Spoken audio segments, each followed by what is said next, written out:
This course is called Earth's Natural Environment, and it provides a broad overview or introduction to physical geography.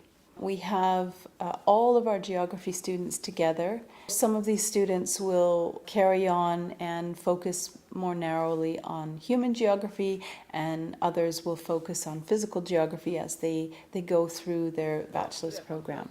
But I think it's important that they have the basic or foundational understanding of the processes that are occurring on Earth as they study the human response to that change or the impacts on populations. The students get a very broad introduction to all the things that are physical geography, everything from climate to geology to the plants and animals and their distribution on the Earth. But they also get to look and discuss these things in the field. And they also get some practical assignments as well. So they get 3 different ways of learning about all the things that make up physical geography. The field trips happen at the end of the course, after they've had all of their lectures, after they've done their practical assignments. Then they get to actually go out into the real world. They get the opportunity to see some of the landscapes and the landforms that we've been talking about in lectures all semester.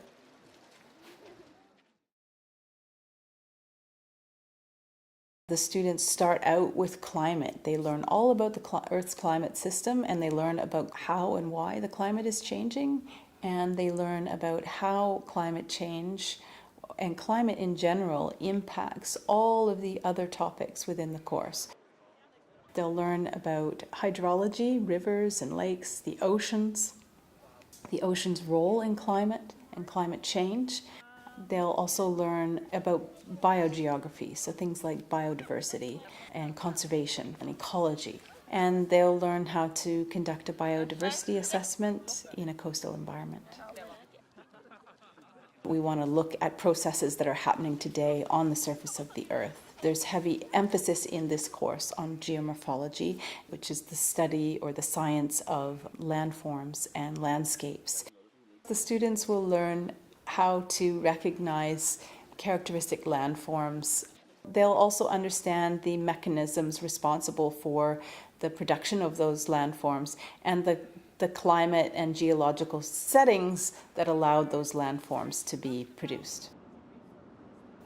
During the second field trip, we moved from inland out to the coast, and the students are looking at very different landscapes, one that's more alpine in character and one that's more subtle. We call it a palaic landscape.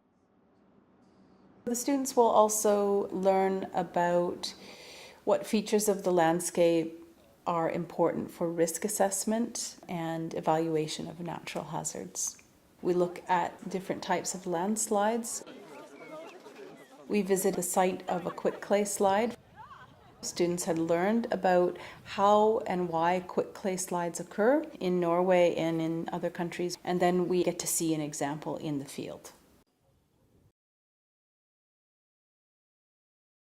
It's really important for students who have been sitting through these lectures and learning about all these geographical concepts all semester long to finally be able to get out in the real world and see them and discuss them with their instructors. It's a different way of learning. It's more interaction with myself and the other instructors of the course. The ability to ask questions on site is the ability to walk up to the landform and to dig into the landform and see what it's made of. All of these things are an important and different way of learning than sitting in a classroom or reading from a textbook, but they all work together. The beauty of this course is that students come out, especially after the field trip, with new eyes on the world around them.